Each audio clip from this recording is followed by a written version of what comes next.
എല്ലാ വർഷവും കേന്ദ്ര ബജറ്റ് ദിനത്തിൽ ശ്രദ്ധ കേന്ദ്രീകരിക്കുന്നത് സാധാരണയായി വ്യക്തിഗത നികുതിയിലെ മാറ്റങ്ങൾ, പുതിയ വികസന പദ്ധതികൾ, വരും വർഷത്തേക്കുള്ള സാമ്പത്തിക മുൻഗണനകളൊക്കെയാണ്. എന്നാൽ കഴിഞ്ഞ കുറേ വർഷങ്ങളായി ധനമന്ത്രി നിർമ്മല സീതാരാമൻ മറ്റൊരു രസകരമായ ഘടകം കൂടി ചേർത്തിട്ടുണ്ട്. എന്താണെന്നോ, അവരുടെ സാരി തിരഞ്ഞെടുക്കൽ. ബജറ്റ് പ്രഖ്യാപനങ്ങൾക്കൊപ്പം നിർമ്മല സീതാരാമൻ തിരഞ്ഞെടുക്കുന്ന സാരിയും ശ്രദ്ധയാകർഷിക്കാറുണ്ട്. ഓരോ ബജറ്റ് ദിനത്തിലും ഭാരതത്തിന്റെ തനതായ പൈതൃകവും പ്രാദേശിക കൈത്തറി പാരമ്പര്യങ്ങളും പ്രതിഫലിപ്പിക്കുന്ന സാരി ധരിച്ചാണ് ധനമന്ത്രി നിർമ്മല സീതാരാമൻ അവതരണത്തിന് എത്തുന്നത്. മംഗളഗിരി കോട്ടൺ മുതൽ കാഞ്ചീപുരം സിൽക്ക് വരെ ഓരോ സാരിയും കരകൗശല വൈദഗ്ധ്യം, സംസ്കാരം, ചിലപ്പോൾ രാഷ്ട്രീയം എന്നിവയെക്കുറിച്ചുള്ള കഥ പറയുന്നു. ഇത്തവണ തമിഴ്നാടിന്റെ തനതായ നെയ്ത്തു പാരമ്പര്യത്തെയും സാംസ്കാരിക പൈതൃകത്തെയും ആദരിച്ചുകൊണ്ട് മനോഹരമായ ഡാർക്ക് മജന്ത പോലെയുള്ള പർപ്പിൾ കളർ കട്ടം കാഞ്ചീപുരം പട്ടുസാരി ധരിച്ചാണ് മന്ത്രി എത്തിയത്. സ്വർണ്ണ നിറത്തിലുള്ള ചെക്കുകളും കോഫി ബ്രൗൺ കസവുമുള്ള സാരിയാണ് കട്ടം കള്ളി സാരി. ഇത് ചോള രാജവംശത്തിന്റെ കാലത്താണ് ഈ നെയ്ത്തു പാരമ്പര്യം വളർന്നു വന്നത്. ക്ഷേത്ര ശില്പകലകളിൽ നിന്നും മറ്റും പ്രചോദനം ഉൾക്കൊണ്ടുള്ള രൂപങ്ങളാണ് ഈ സാരികളിൽ സാധാരണയായി നെയ്തെടുക്കാറുള്ളത്. ഇത്തരത്തിൽ മുൻ വർഷങ്ങളിലും ഭാരതീയ പൈതൃകത്തിന് തന്നെ മുൻഗണന നൽകിക്കൊണ്ട് ഇന്ത്യൻ കൈത്തറി കലകളെ തന്റെ ബജറ്റ് അവതരണ ദിനങ്ങളിൽ ധനമന്ത്രി ലോകത്തിനു മുന്നിൽ എത്തിച്ചിട്ടുണ്ട്.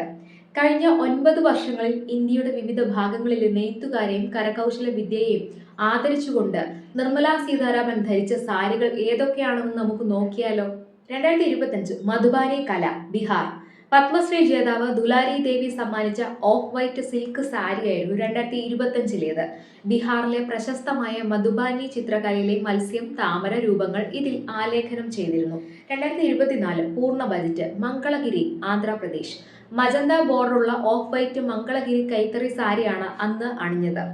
ആന്ധ്രയുടെ തനത് നെയ്ത്തു പാരമ്പര്യമായിരുന്നു ഇതിലൂടെ ഉയർത്തിക്കാട്ടിയത്. ഇടക്കാല ബജറ്റ്, കാന്ത സ്റ്റിച്ച്, പശ്ചിമ ബംഗാൾ.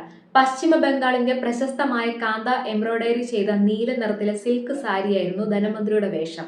2023 ഇൽക്കൽ പട്ടുസാരി, കർണാടക. കർണാടകയിലെ ധാർവാഡ് മേഖലയിലെ കാസൂതി എംബ്രോയിഡറി ചെയ്ത ചുവന്ന സാരി. രഥങ്ങൾ, ആനകൾ, ഗോപുരങ്ങൾ എന്നിവ ഉൾക്കൊള്ളുന്ന അപൂർവമായ കലാരൂപമായിരുന്നു ഇത്. 2022 ബോംകായ്, ഒഡീഷ. ഒഡീഷയിലെ ഗഞ്ചം ജില്ലയിൽ നിന്നുള്ള ബ്രൗൺ ബോംകായ് സാരി പ്രതിരോധത്തിന്റെയും കരുത്തിന്റെയും പ്രതീകമായാണ് ഈ നിറത്തെ കണക്കാക്കുന്നത്. 2021 പോച്ചമ്പള്ളി ഇക്കത്ത്, തെലങ്കാന. തെലങ്കാനയുടെ പ്രശസ്തമായ പോച്ചമ്പള്ളി നെയ്ത്തിലുള്ള ചുവപ്പും ഓഫ് വൈറ്റ് കലർന്ന സാരിയാണ് അന്ന് തിരഞ്ഞെടുത്തത്. 2020 മഞ്ഞപ്പട്ടും നീല ബോർഡറും. ഐശ്വര്യത്തിന്റെ പ്രതീകമായ മഞ്ഞ നിറത്തിലുള്ള പട്ടുസാരിയാണ് അന്ന് ധരിച്ചത്. 2019 പിങ്ക് മംഗളഗിരി, ആന്ധ്രാപ്രദേശ്. ആദ്യ ബജറ്റ് അവതരണത്തിന് പിങ്ക് മംഗളഗിരി സാരിയാണ് ധരിച്ചത്.